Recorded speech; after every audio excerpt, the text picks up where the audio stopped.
So my name is Chris Peterson, and I'm an associate at Hord, Coplan, Macht, and I was the project architect on this DC Bilingual project. Back in 2018, the school population kept growing, and there was, more students who wanted to come here. So we were contacted again for an expansion project, actually. Together with the school, we agreed that the addition made the most sense. So all the students, all the teachers were in one place. We didn't want the building to try to copy the existing building. We thought that would be somewhat inauthentic. So while we respected all of the proportions, the rhythm of the existing building, we did so in a different way of contrasting the materials of the building itself. For all projects, we are trying to find inspiration, and it usually comes from the school itself. And so this being a bilingual public charter school, there was a lot of different things that this school was doing that is above and beyond what a normal school does. The challenge was, how do we integrate these two cultures of being in DC and having a bilingual immersion experience? And so there were three core concepts that the design team landed on here, and it was rooted in the school. So the first was the campus, is what we were inspired by. The DC Bilingual has a really robust gardening and culinary program. And so that was kind of forming the foundation of our approach of one of the key concepts. The second was the life of the school itself. We were inspired by the people. We were trying to find a way for the building to have this exciting personality that really spoke to the different cultures that are here at DC Bilingual. And then the third aspect that we were inspired by was a little bit less tangible. It's more the spirit of the place. And so each of these three concepts were translated into earth, life, and light. And the materials we picked for the project and the way we used them were really tuned to these three concepts. And so earth, symbolized by that light-colored ground face block on the project that has a kind of limestone color to it. So that speaks to the history of DC. With the limestone materiality, but also the way that we designed the blocks itself is that they have this layered appearance. And so there is a concept of earth, and similar to rammed earth, it has layers. So the way we designed that was to have a few different colors that emulated that. And then the life of the school was really highlighted by the use of the phenolic panels. And so we were looking for a material that was versatile, that had a lot of personality, that we could use it, design it in a bunch of different ways, turn it 90 degrees, and so really give a lot of liveliness to the building itself. And then the light idea came with the ways that we use these panels. Fundermax is great because we could, as I said, turn the panel 90 degrees. Any layout or orientation is feasible. And we looked at perforations in the panels to shade the windows, because the majority of the elevation faces east and west. And so vertical sun shading is key to help mitigate solar heat gain. And so the panels allowed us to cut perforations, allow some light to filter through. From a material point of view, the Fundermax panels allowed us to have somewhat of a similar tone range to the existing dark brick, but the panel itself was of a very different texture. It was smooth, everything's very clean lines and straight. And so that allowed the contrast to be strong enough for us to use that panel in the way that we did. The herringbone pattern and the fins for the Fundermax panel, it came from the idea of using historic textiles, actually. So we did some research into various Latin American countries and their different textiles and their weaves that are indigenous to them. And so we wanted to incorporate a way that emulated these ways of kind of representing life and with people's hands creating something. And so the herringbone pattern was an abstracted version of those textiles. And so that allowed us to create a very unique and very important identity for the school. And the perforations themselves were an extension of that. So they were another way to abstract the textiles, the handmade kind of look and feel of the Hispanic culture. The fins on the building, actually, we were a little bit worried because you would see the core of the panel that's facing outward. It would be very prominent.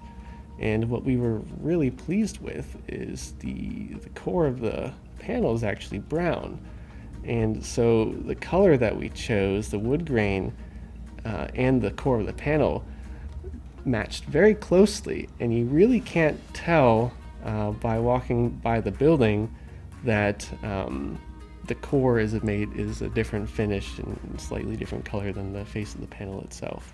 The other panels that we looked at typically have black cores, and it just, with the colors that we have to choose from, black is really just not something we're willing to accept in all situations. So the versatility of that was great. When we designed an intricate pattern like the herringbone, you might think at first glance, this is a custom size, there must have been some material waste going along with it. But we actually worked with the standard panel sizes to begin with. So there was very little waste in the end, 16 inches being a very standard spacing for most kind of joists and subframing. That allowed an economical installation, not just from the panel point of view, but from the subframing point of view as well.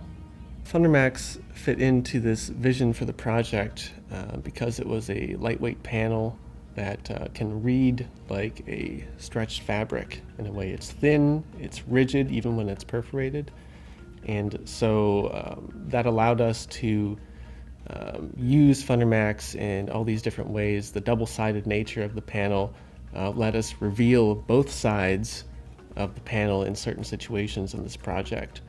And so that really was a great benefit, as well as the different thicknesses that we were allowed to design with, which allowed the use of the vertical sunshades on the building. So they are cantilevered off the building, so they need to have certain more substantial rigidity to it to resist wind load and ice and things like that. And so that allowed us to use the same product in multiple different ways to achieve that. While Fundermax offers a bunch of a whole lot of colors and solid colors and wood grains, we were really inspired by just the vast amount of wood grains that Fundermax offers. And so we ordered sample after sample, trying to get it just right. And so thanks to our local reps who allowed us to really fine-tune the nature of the building, that got us to achieve exactly what we wanted to. What's great about Fundermax is that the layout that you want to achieve can be so fine-tuned.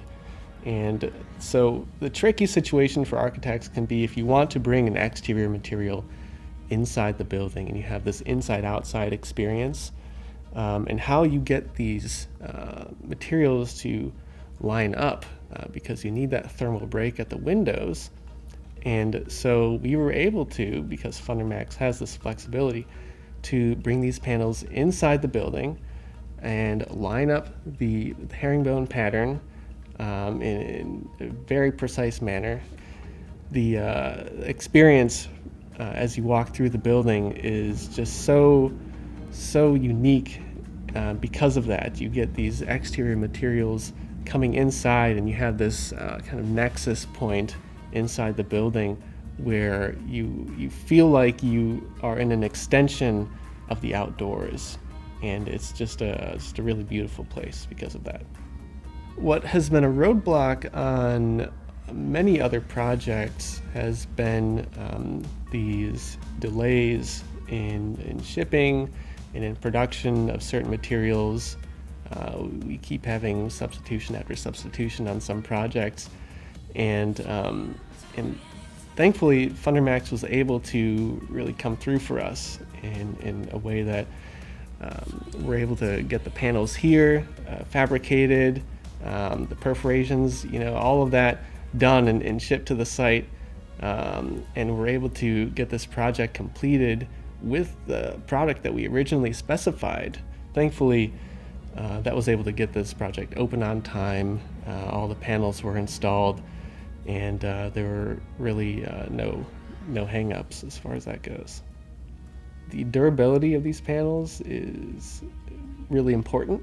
So this is an elementary school, right? And this is on a busy intersection in the city. So we need these panels to be durable, to be graffiti resistant, easy to clean off. Schools typically don't have the biggest maintenance budgets, so these panels needed to be virtually maintenance free. And so that was a great selling point that the school really appreciated and bought into. We ended up going with the exposed fastener installation on this project, and the fasteners for the color blends in pretty darn well with the panel itself. Discovering Fundermax allowed us to do and design in ways that we didn't think of before. And so moving forward in other projects, we're already considering sun shading, vertical fins, different patterns and orientations of the product. We just keep being surprised by how many different ways you can use Fundermax. Our local reps were so responsive throughout the entire process from design. They were excited about the project, and they talked about it with us, and we kept getting more excited the more they explained to us.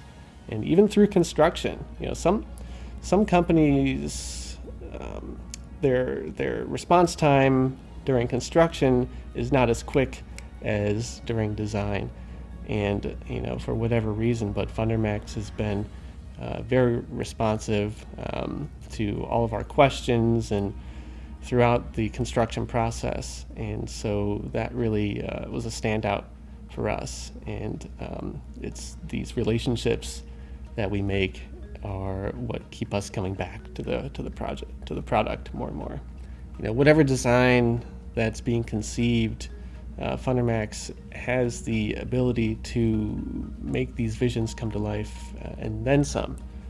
And so we keep discovering more things about it that we can use to our advantage. And so for someone who's just coming across Fundermax, I would say just dive right in, try it out, use the panels in different orientations, different cutouts, different shapes and patterns, and it can really do everything you want it to.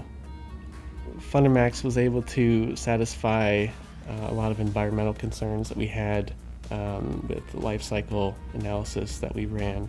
And so as far as sustainability concerns go, we didn't have any with Fundermax. It really wasn't just, at the end of the day, the architects, myself, project manager Maggie Gajoli Pritchard, and the principal in charge, Casey Smith, who I worked with very closely. We, of course, were satisfied with how the project was completed. But on the owner's side, from DC Bilingual, we worked very closely with John and Daniela.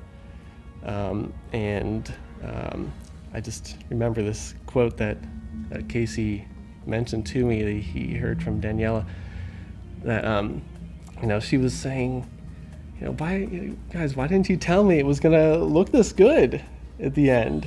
And so it was just, everyone's just over the moon with how this project turned out.